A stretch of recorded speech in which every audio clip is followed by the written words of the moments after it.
How's it going, guys? Today I'm going to be featuring the Yoshino, the legendary tier Japanese large cruiser. I've been using an AP Yoshino for a while, utilizing AL Azuma, and well, I decided to go back to AL Atago. AL Atago, just such a good commander that you can get away with using her on basically any Japanese cruiser, large cruiser, heavy cruiser, or even the light cruiser line. AL Atago basically does it all for Japanese cruisers, and well, unfortunately, there was some issues with the voice actor, so Atago is no longer available. And well, if you're looking for a similar experience, the closest thing you can get is AL Haguro, which Haguro is a decent commander, but doesn't quite offer the same HE spam potential, I suppose, fire chance.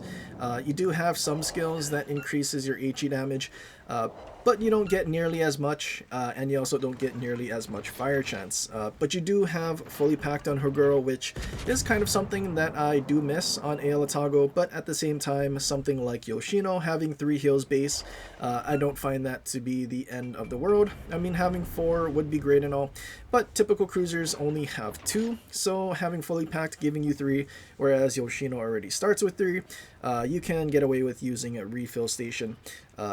But something like Zhao, maybe Ale Haguro might be more your speed if you do like having fully packed and 1 more heal.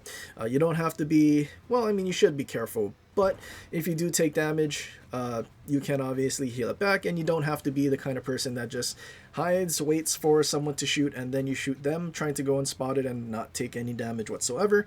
You just need to, not be broadside and whatnot. But Scandinavia, not the greatest map in the world. Enemy team charging in Schlieffen. Poor Schlieffen has to charge into a Yoshino. I have no idea which torpedoes hit anything. I'm pretty sure that was the first torpedoes that we launched that traveled like 1 billion miles, and we actually landed a torpedo hit on something. I have no idea what it was on. But we did land something at Yoshino 20-kilometer torps. Always funny. They're spotted from the moon, but when you do land them on an unsuspecting enemy, well, you do get quite a bit of damage. And with this Schlieffen charging in, we are already at 66,000 damage, so we've basically got 2 stacks of our reload mod. Unfortunately, we don't get the kill on the Schlieffen, so we don't get the extra 5% damage from our main battery, which would be very nice because, well, our HE can do quite a bit of damage to Vermont if we hit the right spots, especially the superstructure. But I'm pretty sure Vermont's bow is like 57 or something. I'm pretty sure it's around the same amount as Constellation. I'm like 80% sure, so it can technically shatter your HE, which we are getting some pens, but we're also getting torque protection hits. Vermont's torque protection extends up very, very high on the hull, so if you're not hitting the very upper belt or the superstructure, you're probably going to get torque protection hits, and your shells won't really deal any damage, which is kind of what we're experiencing right now. But we are setting 1 billion fires, back-to-back fires. I think he damage conned a single fire, so now he's basically perma-fired. We do set him on a triple fire here, though, and, well, fight fire with fire. Every battleship basically uses it at this point. I'm sure they're going to change it at some point to not make it a must-have skill, or maybe they'll add other commander skills that make it a not must-have skill. Who knows? But yeah, triple fire, unfortunately, gets the fire's put out on Vermont, so now we're just going to try and set another fire on him, and then we're going to have to be very careful about setting another triple fire. We don't want to just have him not on fires the entire time, because that kind of defeats the whole purpose of what we're trying to do in Yoshino. We set an insta double fire, and now we just need to be careful not to set him on another triple fire. But at this point, having so many salvos not set fires, he actually has his DCP back.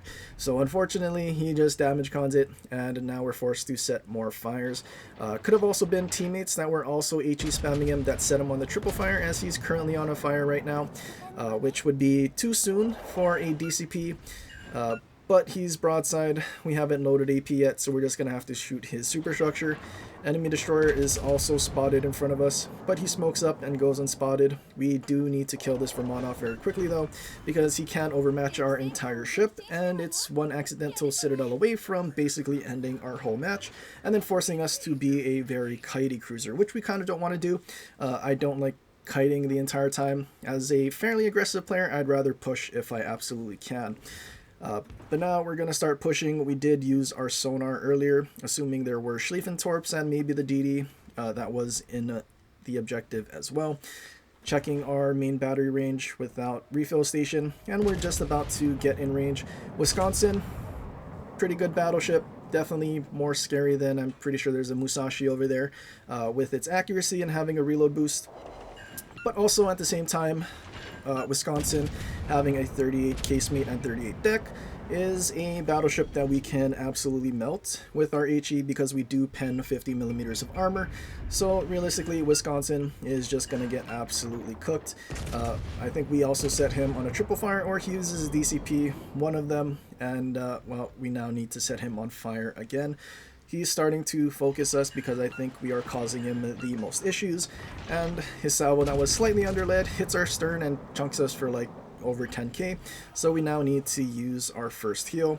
We're also spotted right now, which is kind of unfortunate. If the DD wasn't there, we would basically be unspotted and able to farm these two battleships without them shooting back at us, but because the DD is in front of us and our friendly DD is basically almost dead, not really sure how he lost all his HP, but with our DD not having a whole lot of HP, he's definitely afraid to take a fight against their SOM.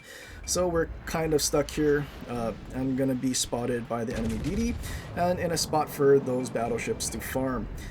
Enemy SOM gets spotted. We're trying to get off of this island as soon as we can. SOM smokes up, and I think at this point it might be time to stop shooting and try our best to get out of dodge and make sure that we don't die to torpedoes or something. But we do see SOM's next reload boost salvo whiffing. I think he was assuming we were exactly stuck on an island and we're going to be forced to reverse. So luckily, his torps were not led for us. It was also dual purpose torps for the other battleship behind us, so I guess that was a decent prediction. I start dumping torpedoes, predicting that the enemy SOM is going to start running away. I pop my sonar, and I think this is going to be an opportunity to either push the destroyer or at the very last second turn away with our sonar to try and get away, because trying to push into things while having a destroyer on our broadside is not going to be a fun time, as we're just going to get crossfired or cross-torped, and that's not something that we really want to do. Our friendly destroyer and a friendly battleship that is pushing towards the SOM as well. There's no way that the SOM is going to get caught anytime soon, so we decide to turn away and make it difficult for the SOM to at least torpedo us. We're having a fairly good match, and I'd hate for it to end because 1DD is just uncontested. So we're going to sail away. Hopefully he sees us sailing away. Maybe the friendly battleship turns away as well, and then our SOM pushing it towards the enemy DD can actually get them spotted, and then that will give us an opportunity to actually help him. But until he actually does something and spots the DD, we're not really going to have that opportunity.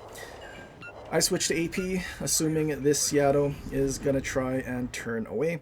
I start turning in to try and close the distance with them again. But it doesn't seem like the Seattle is going to turn away anytime soon, so we switch back to HE.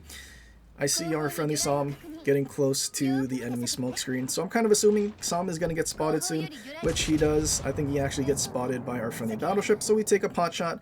I think I haven't used a single spotter plane in this match though. Probably would have been a good time to have used it there and even earlier.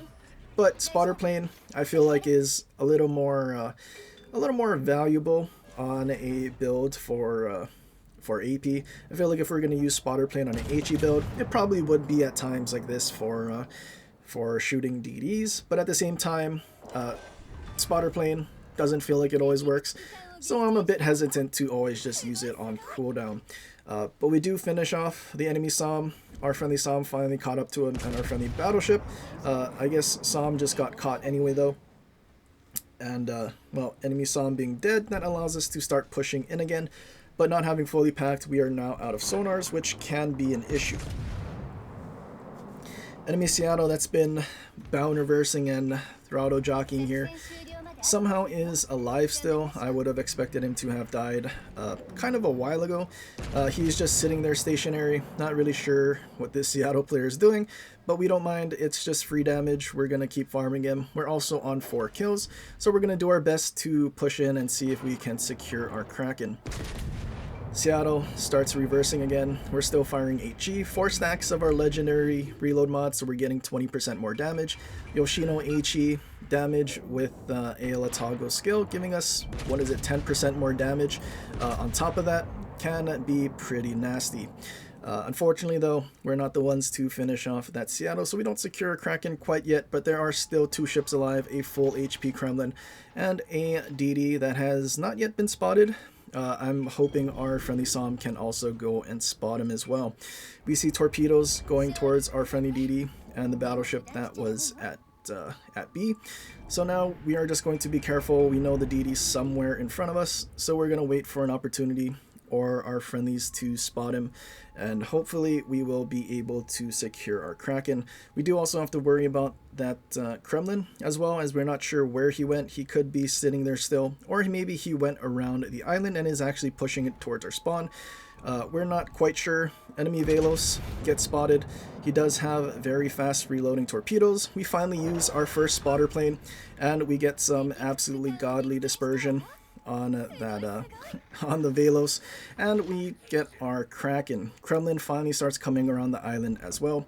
Friendly battleship in our spawn spots him for us, so luckily we weren't charging around the corner spotted for the Kremlin to death strike us, and if the Kremlin was pushing, I guess we would have also had some spots from him.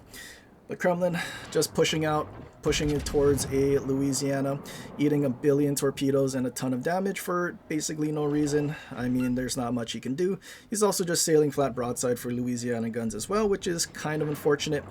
We do have maxed reload mod as well, so 25% more damage. We're trying to shoot AP, but Yoshino doesn't quite have enough pen. Kremlin is slightly angled to us as well, and well, unfortunately, he is broadside enough for the Louisiana, so he donated all of his HP to the Louisiana, who was on a sliver of HP. If he just angled his ship, maybe, just maybe, we would have been able to YOLO torp him, and maybe that would have been like a 300k or something. But he just comes out broadside to Louisiana. Louisiana's airstrike takes like half of his HP, and then he donates like 2 salvos of citadels to that Louisiana. So unfortunate, but still pretty good match. Yoshino though with AL Atago, probably the best way to play Yoshino, probably the best way to play Zhao, probably the best way to play Takahashi and the rest of the Japanese cruisers. AL Atago is just simply the best. Unfortunately, again, can't get her ever again. AL Atago, closest thing would be Haguro. Not quite the same, but still. Spamming HE and Yoshino, trying to mix in your torpedoes as well with enemies pushing in. Probably the best way to play this thing. And if you're also forced to chase things, you do have decent enough armor and fairly decent range as well that you can chase while still being a decent distance away where you're not going to just absolutely die. Not like a Jinan where your game is basically over if the enemy team runs. But anyway, that's pretty much it for this one. Hopefully you guys enjoyed. If you did, leave a like and subscribe for more, and share with your friends, or leave a comment down below for other ships you want to see in the future. But anyway guys, till next time, aloha.